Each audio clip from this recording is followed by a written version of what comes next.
السماع يأتي بمعنى سماع الأذن، ويأتي بمعنى سماع القلب. سماع القلب معناه الفهم.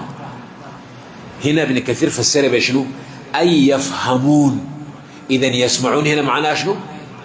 لأنه يا جماعة قالوا سماع الأذن يشترك فيه الجميع، الكافر والمنافق واليهودي والنصراني، صح ولا لا؟ بل حتى البهائم بيسمعان ولا ما بيسمعان؟ بيسمعان. لكن السماع النافع سماع القلب. ربنا سبحانه وتعالى قال ولا تكونوا كالذين قالوا سمعنا وهم لا يسمعون. بعدين ربنا قال ولو علم الله فيهم خيرا لأسمعهم. هنا أسمعهم معناه فهموا، ولو أسمعهم لتولوا وهم معرضون. السماع هنا معناه شنو؟ الفهم، ما معناه سماع الأذن.